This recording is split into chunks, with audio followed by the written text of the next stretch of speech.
السلام علیکم ورحمۃ اللہ وبرکاتہ۔ الحمدللہ رب العالمین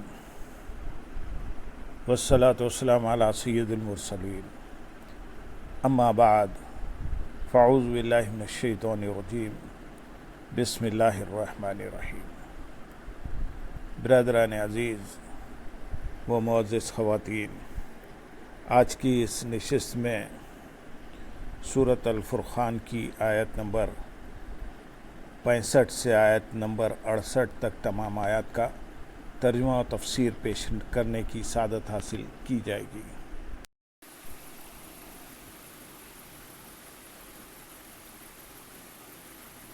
والذین یقولون ربنا اصرف عنا عذاب جہنم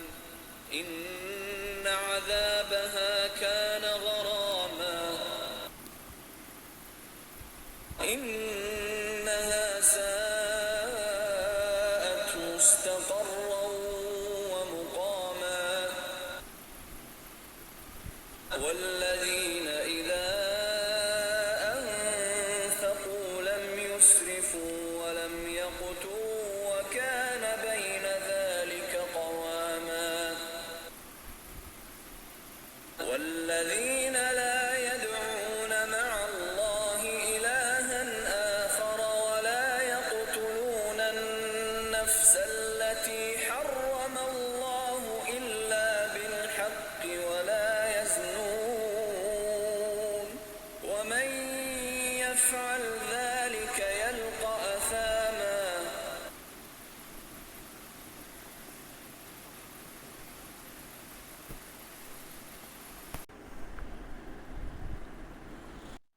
اور وہ جو عرض کرتے ہیں اے ہمارے رب ہم سے جہنم کا عذاب پھیر دے، بے شک اس کا عذاب گلے کا پھندا ہے، بے شک وہ بہت ہی بری ٹھہرنے اور قیام کرنے کی جگہ ہے۔ کامل ایمان والوں کی شب بیداری اور عبادت کا ذکر فرمانے کے بعد اس آیت اور اس کے بعد والی آیت یعنی آیت نمبر 65 اور 66 میں ان کی ایک دعا کا بیان فرمایا کہ وہ اپنی نمازوں کے بعد اور عام اوقات میں یوں عرض کرتے ہیں، اے ہمارے رب ہم سے جہنم کا عذاب پھیر دے جو کہ انتہائی شدید دردناک ہے، بے شک اس کا عذاب گلے کا پھندا اور کافروں سے جدا نہ ہونے والا ہے، بے شک جہنم بہت ہی بری ٹھہرنے اور قیام کرنے کی جگہ ہے۔ اس آیت سے دو باتیں معلوم ہوئی، ایک اپنی عبادت و ریاضت پر بھروسہ کرنے کی بجائے اللہ تعالیٰ کی رحمت اور کرم پر بھروسہ کرنا چاہیے اور اس کی خفیہ تدبیر سے خوف زدہ رہنا چاہیے کہ یہ کامل ایمان والوں کا طریقہ ہے۔ چنانچہ امام عبداللہ بن احمد نصفی رحمۃ اللہ علیہ فرماتے ہیں، ان کی اس دعا سے یہ ظاہر کرنا مقصود ہے کہ وہ کثرت عبادت کے باوجود اللہ تعالیٰ کا خوف رکھتے ہیں اور اس کی بارگاہ میں عاجزی، انکساری اور گریہ وزاری کرتے ہیں۔ علامہ اسماعیل حقی رحمۃ اللہ علیہ فرماتے ہیں، اس آیت میں یہ بتایا گیا ہے کہ کامل ایمان والے مخلوق کے ساتھ اچھا معاملہ کرنے اور اللہ تعالیٰ کی عبادت میں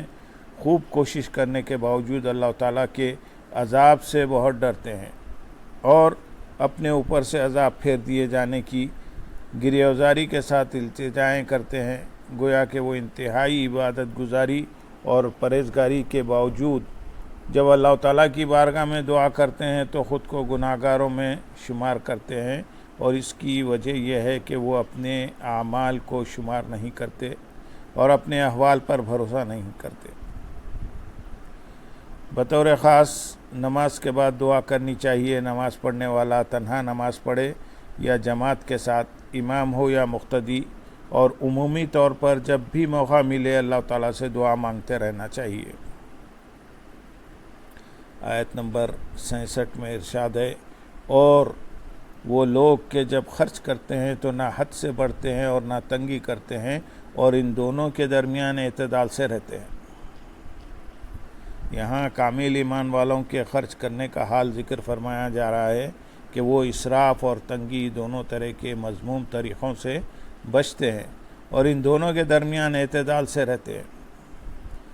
اسراف معصیت میں خرچ کرنے کو کہتے ہیں۔ ایک بزرگ رحمۃ اللہ علیہ نے کہا کہ اسراف میں کوئی بھلائی نہیں، تو دوسرے بزرگ رحمۃ اللہ علیہ نے کہا بھلائی کے کام میں اسراف ہوتا ہی نہیں۔ اور تنگی کرنے کے بارے میں حضرت عبداللہ بن عباس رضی اللہ تعالیٰ عنہ فرماتے ہیں اس سے مراد یہ ہے کہ بندہ اللہ تعالیٰ کے مقرر کیے ہوئے حقوق ادا کرنے میں کمی کرے۔ مروی ہے کہ جس نے کسی حق کو منع کیا اس نے اختار یعنی تنگی کی، اور جس نے ناحق میں خرچ کیا اس نے اسراف کیا۔ بعض مفسرین کا قول ہے کہ اس آیت میں جن حضرات کا ذکر ہے وہ سید المرسلین صلی اللہ علیہ وسلم کے بڑے بڑے صحابہ کرام رضی اللہ تعالیٰ عنہ ہیں، جو لذت اور ناز و نعمت میں زندگی بسر کرنے کے لیے کھاتے، نہ خوبصورتی اور زینت کے لیے پہنتے، بھوک روکنا، ستر چھپانا، سردی گرمی کی تکلیف سے بچنا، بس یہی ان کا مقصد تھا۔ صحابہ اکرام رضی اللہ تعالیٰ عنہ دنیا سے بے رغبتی رکھتے اور دنیا سے صرف اتنا ہی لیا کرتے تھے جتنا ان کی اہم ضروریات زندگی کے لیے کافی ہو۔ نیز وہ عیش و عشرت اور ناز و نعمت میں زندگی بسر کرنے کی بجائے سادہ زندگی گزارتے اور اپنے نفس کو دنیا کی سختی اور مشقت برداشت کرنے کا عادی بناتے اور دنیاوی زندگی کے قیمتی لمحات کو اپنی آخرت کی زندگی بہتر سے بہتر بنانے میں صرف کیا کرتے تھے۔ حضرت حسن بصری رضی اللہ تعالیٰ عنہ فرماتے ہیں میں نے 70 بدری صحابہ اکرام رضی اللہ تعالیٰ عنہ کو دیکھا، وہ اللہ تعالیٰ کی حلال کردہ اشیاء سے اس قدر اجتناب کرتے تھے جتنا تم حرام اشیاء سے پرہیز نہیں کرتے۔ دوسری روایت میں اس طرح ہے کہ جس قدر تم فراخی کی حالت پر خوش ہوتے ہو اس سے زیادہ وہ آزمائشوں پر خوش ہوا کرتے تھے۔ اگر تم انہیں دیکھ لیتے تو کہتے یہ مجنون ہیں، اور اگر وہ تمہارے بہترین لوگوں کو دیکھتے تو کہتے ان لوگوں کا کوئی اخلاق نہیں، اور اگر وہ تم میں سے برے لوگوں کو دیکھتے تو کہتے ان کا قیامت کے دن پر ایمان نہیں۔ ان میں سے ایک کے سامنے حلال مال پیش کیا جاتا تو وہ نہ لیتا اور کہتا مجھے اپنے دل کے خراب ہونے کا ڈر ہے۔ یہاں ان کی زہد و تقوی سے بھرپور زندگی کے چند واقعات ہم بیان کریں گے۔ نمبر 1، حضرت حسن رضی اللہ تعالیٰ عنہ فرماتے ہیں اہل بصرہ کا ایک وفد حضرت ابو موسیٰ اشعری رضی اللہ تعالیٰ عنہ کی معیت میں حضرت عمر فاروق رضی اللہ تعالیٰ عنہ کی بارگاہ میں حاضر ہوا، اور کچھ دنوں میں انہوں نے دیکھا کہ حضرت عمر فاروق رضی اللہ تعالیٰ عنہ روزانہ ایک چھوٹی روٹی تناول فرماتے ہیں، اور یہ روٹی کبھی گھی کے ساتھ، کبھی زیتون کے ساتھ اور کبھی دودھ کے ساتھ کھاتے ہیں، اور آپ رضی اللہ تعالیٰ عنہ کو کبھی خشک گوشت کے ٹکڑے ملتے جنہیں کوٹ کر پانی سے تر کیا ہوا ہوتا، اور کبھی تھوڑا سا تازہ گوشت ملتا۔ ایک دن آپ نے اہل بصرہ سے فرمایا اللہ عز و جل کی قسم میں تم سے اچھا کھانا کھا سکتا ہوں، آسائش والی زندگی گزار سکتا ہوں، اور اللہ عز و جل کی قسم میں سینے کے گوشت، گھی، آگ پر بھنے ہوئے گوشت، چنی اور چپاتیوں سے ناواقف نہیں ہوں، لیکن میں انہیں اللہ تعالیٰ کے خوف کی وجہ سے استعمال نہیں کرتا، کیونکہ ایسی چیزوں کو استعمال کرنے پر اللہ تعالیٰ نے قوم کو آر دلائی ہے۔ چنانچہ ارشاد فرمایا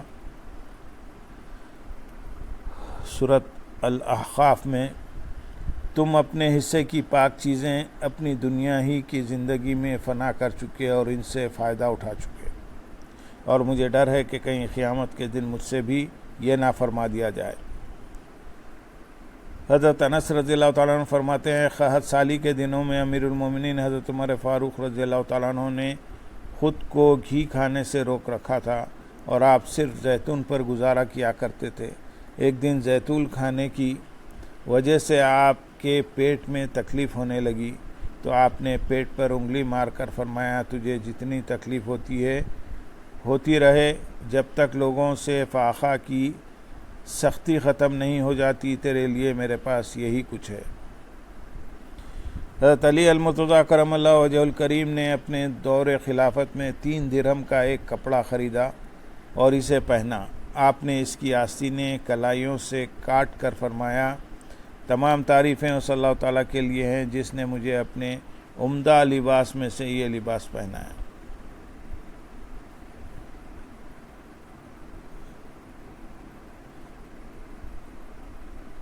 جب حمص کے گورنر حضرت عمیر بن سعد رضی اللہ تعالیٰ عنہ حضرت عمر فاروق رضی اللہ تعالیٰ عنہ کی بارگاہ میں حاضر ہوئے تو آپ نے پوچھا، تم کیا کچھ لے کر آئے ہو؟ حضرت عمیر رضی اللہ تعالیٰ عنہ نے عرض کی، میرے پاس میرا تھیلا ہے جس میں اپنا زاد راہ رکھتا ہوں، ایک پیالہ ہے جس میں کھانا کھاتا ہوں اور اسی سے اپنا سر اور کپڑے وغیرہ دھوتا ہوں، ایک پانی کا برتن ہے جس میں پانی پیتا ہوں اور وضو وغیرہ کرتا ہوں، اور ایک لاٹھی ہے جس پر ٹیک لگاتا ہوں، اور اگر کوئی دشمن آ جائے تو اسی لاٹھی سے اس کا مقابلہ کرتا ہوں۔ اللہ عز و جل کی قسم، اس کے علاوہ میرے پاس دنیاوی مال و متاع نہیں۔ آیت نمبر 68 میں ارشاد ہے، اور وہ جو اللہ کے ساتھ کسی دوسرے معبود کی عبادت نہیں کرتے اور اس جان کو ناحق قتل نہیں کرتے جسے اللہ نے حرام فرمایا ہے، اور بدکاری نہیں کرتے، اور جو یہ کام کرے گا وہ سزا پائے گا۔ کامل ایمان والوں کے بارے میں ارشاد فرمایا گیا کہ وہ فضیلت والے اعمال سے متصف ہونے کے ساتھ ساتھ خبیث اور برے کاموں سے بھی بچتے ہیں، جیسے وہ اللہ تعالیٰ کے ساتھ کسی دوسرے معبود کی عبادت نہیں کرتے، شرک سے بری اور بیزار ہیں، اور وہ اس جان کو ناحق قتل نہیں کرتے جسے قتل کرنے کو اللہ تعالیٰ نے حرام فرمایا ہے، اور اس کا خون مباح نہیں کیا جیسے کہ مومن معاہدے کرنے والا کافر، یوں ہی وہ بدکاری نہیں کرتے، اور جو شخص بھی ان کاموں میں سے کام کرے گا تو وہ اس کی سزا پائے گا۔ یاد رہے کہ اللہ تعالیٰ کے ساتھ شرک کرنا، کسی جان کو ناحق قتل کرنا اور زنا کرنا بہت بڑے گناہ ہیں، جیسا کہ حضرت عبداللہ بن مسعود رضی اللہ تعالیٰ عنہ فرماتے ہیں، میں نے رسول اللہ صلی اللہ علیہ وسلم سے سوال کیا، کون سا گناہ سب سے بڑا ہے؟ آپ صلی اللہ علیہ وسلم نے ارشاد فرمایا، یہ کہ تو اللہ عز و جل کے ساتھ کسی کو شریک کرے حالانکہ تجھے اس نے پیدا کیا۔ میں نے عرض کی، پھر اس کے بعد کون سا گناہ؟ ارشاد فرمایا، یہ کہ تو اپنی اولاد کو اس لیے قتل کر ڈالے کہ وہ تیرے ساتھ کھائے گی۔ میں نے عرض کی، پھر کون سا؟ ارشاد فرمایا،